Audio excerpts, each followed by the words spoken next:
반갑습니다. 승주준입니다. 영상을 혹시 처음 보시는 분들은 구독과 알림 설정까지 해주시면 감사하겠습니다.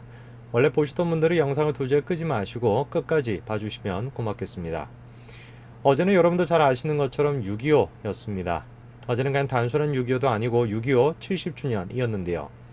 저는 그 당시에 태어나지도 않았었기 때문에 그 당시에 대한 어떤 생생한 기억이나 생생한 감정을 느끼지는 못합니다.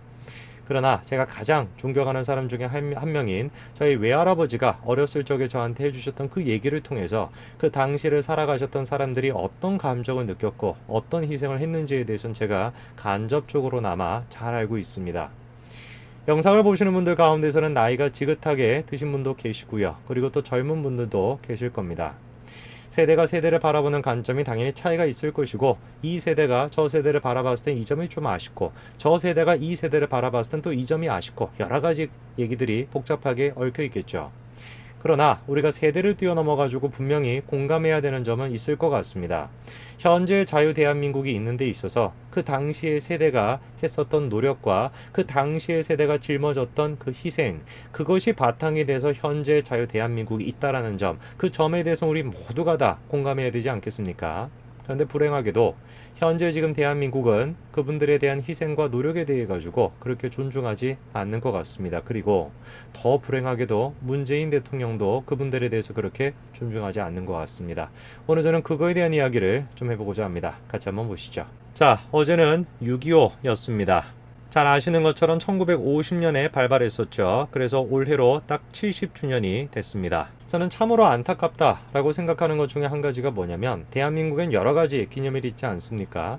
어떤 기념일이 우선시 돼야 되냐? 그런 얘기 우리가 함부로 할 수가 없겠죠. 그러나 그럼에도 불구하고 저는 6.25만큼은 정말 이 지금 사회 모든 사람들이 한마음이 돼가지고 그날의 의미에 대해서 곱씹어 봐야 된다라고 저는 생각을 해요. 그런데 어떻게 된 것인지 올해는 70주년임에도 불구하고 사회 분위기 자체가 다른 기념일들을 생각을 해봤을 때 그렇게 별로 중요하게 여겨지는 것 같지가 않습니다. 특히나 연예인들 같은 경우는 어떻습니까? 그 어떤 다양한 기념일들에 대해 가지고 자신의 SNS에 공유를 하고 기념을 함에도 불구하고 6.25에 대해서는 어떻게 된 것인지 침묵하는 듯한 그런 모습을 보이고 있습니다. 이 두 사람을 제외하고는 말이죠. 배슬기 씨는 자신의 SNS에 이렇게 게시물을 올려놨습니다. 뿐만 아니라 정혜인 씨도 마찬가지로 현충일에 이렇게 태극기를 올리기도 했고, 6.25도 마찬가지로 관련된 게시물을 올렸습니다. 저는 저 두 분에게 정말 개인적으로 감사하다라고 말씀을 드리고 싶습니다. 그리고 또 동시에 6.25에 6.25를 기념하는 저런 게시물을 올린다라는 것이 감사의 대상이 되어야 된다라는 이 지금 대한민국의 현실에 대해서도 제가 정말 참담함을 느낍니다. 6.25의 의미에 대해서 생각을 해봤을 때 우리가 빼놓을 수 없는 나라가 있죠. 바로 누굽니까? 미국입니다. 타국임에도 불구하고 대한민국을 위해서 그들은 희생을 했고, 당연히 그 점만을 통해서도 우리가 그분들에 대해서 존경심을 충분히 가져야 될 것입니다. 그리고 미국도 마찬가지로 6.25에 대해서 다음과 같은 메시지를 내놨습니다. 해리스 주한 대사는 다음과 같이 얘기했는데요. 6.25 70주년 메시지로서 한미 동맹은 핵심 축이다. 다시 한번 한미 동맹에 대해서 강조했죠. 한미 국방부 장관도 마찬가지로 한 목소리를 냈습니다. 70주년을 맞이해서 한미 동맹 진화시키자 라면서 한미 동맹의 중요성을 다시 한번 강조했죠. 우리나라는 우리나라만의 가치를 지켜야 됩니다. 그러나 우리나라만의 가치를 지킨다라고 하는 것이, 우리나라만의 자주성을 갖는다라는 것이 미국이란 나라를 배제하고서 이루어진다라고 저는 생각하지 않습니다. 우리는 미국과 상생해야 되는 것이고, 미국뿐만이겠습니까? 21세기 모든 나라들과 우리가 상생함으로써 동시에 대한민국의 가치를 지켜나감으로써 대한민국의 자주성을 지켜나가야 되겠죠. 그런데 이런 맥락에서 봤었을 때 저는 문재인 대통령이 조금 걱정이 됩니다. 왜? 이 사람이 생각하는 자주성이라고 하는 건 제가 생각하는 자주성과는 좀 다른 것 같아서 그렇습니다. 그래서 이번에 특히 관심이 쏠렸죠. 70주년을 기념해서 문재인 대통령이 어떤 메시지를 내놓을까 정말 관심이 많았습니다. 그리고 저녁쯤 돼서 문재인 대통령의 메시지가 나왔습니다. 6.25 기념식에 처음으로 참석해서 그 자리에서 메시지를 내놨는데요. 취임 이후부터 지난해까지 계속해서 불참했었죠. 아마 영상을 보시는 대부분의 분들 같은 경우는 제가 가지고 있는 문재인 대통령에 대한 생각에 공감하시지 않겠습니까? 저 사람이 가지고 있는 평화에 대한 생각, 저 사람이 갖고 있는 북한에 대한 생각, 저 사람이 갖고 있는 대한민국의 자주성에 대한 생각, 그 생각이 위험하다라는 제 생각에 대해서 많은 분들이 공감하지 않겠습니까? 그러다 보니까 저 기사를 보고 많은 분들이 분들이 또 분노하셨어요. 왜?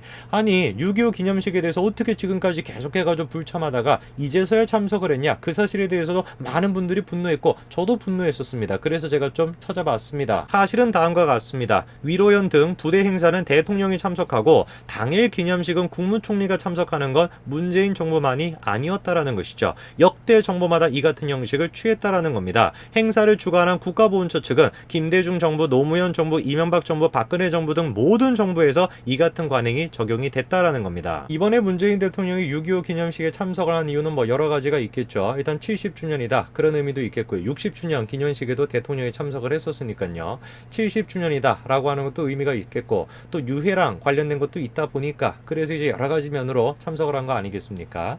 그래서 이제 지금 취임을 하고 난 뒤로 지금까지는 참석을 안 해왔다 라고 하는 사실만으로는 우리가 비판할 것은 아닐 것 같습니다. 우리가 생각을 해봐야 되는 것은 전날 행사장에서 도대체 문재인 대통령이 어떤 메시지를 내놨냐 그 점을 우리가 살펴봐야 되지 않겠습니까?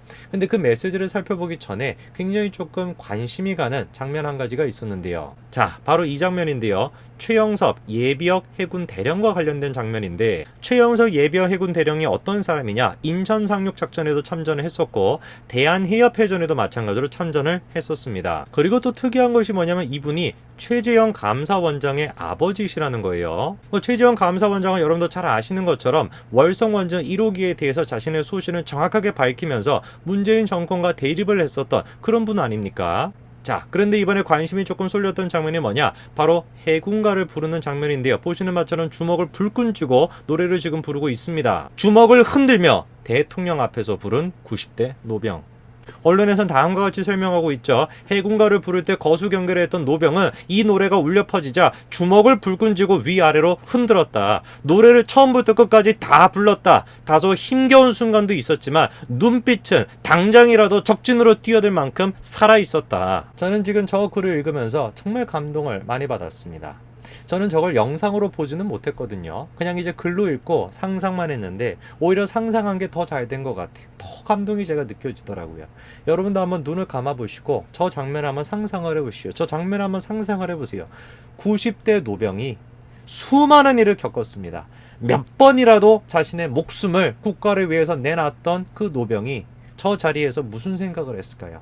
70주년을 맞이해서 저 자리에 서서 무슨 생각을 했을까요? 문재인 대통령 앞에다가 두고 저 노병이 뭐라고 지금 외치고 있는 겁니까?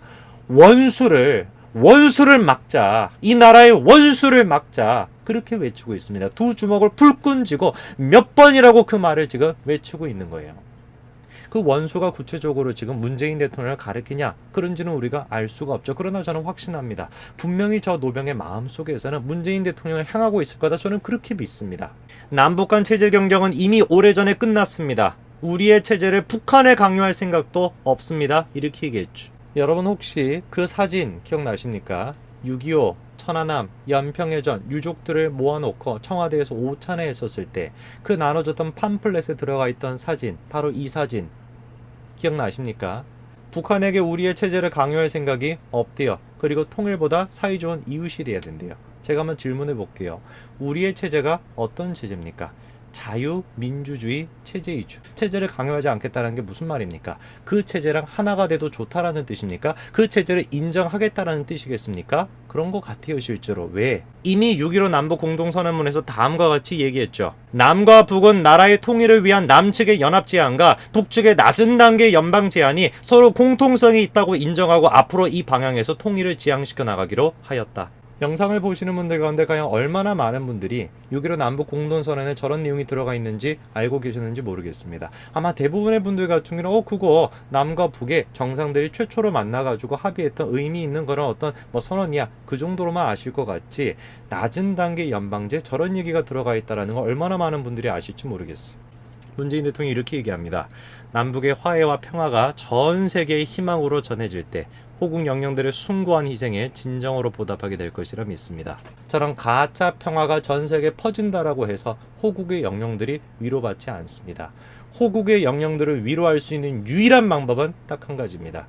6.25, 천안함, 연평해전, 이것을 도대체 누가 일으킨 것인가에 대해서 자유 대한민국의 대통령이 그리고 자유 대한민국의 정부가 명확하게 얘기를 하고 그거에 대해서 사과를 받아낼 때, 잘못한 거에 대해서 명확하게 사과를 받아낼 때, 그 잘못한 거에 대해서 명확하게 사과를 받아낼 때 비로소 평화가 있을 수 있는 것이지, 굴복하듯이 그 잘못된 점에 대해서 아무 얘기도 하지 못하고 평화가 좋은 것이죠, 평화는 좋은 것이죠, 평화가 전 세계로 펴져나갈 때 좋은 것이죠, 이런 얘기를 한다 그래서 호국의 영령들이 과연 위로를 받겠습니까? 오히려 분노하지 않겠습니까?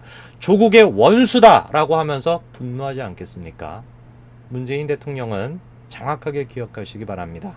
90대 노병이 불끈 주먹을 쥐고 외쳤던 그 대상은 바로 자기 자신이라는 거 명확하게 기억하시기 바랍니다. 오늘까지 말씀드리겠습니다. 감사합니다.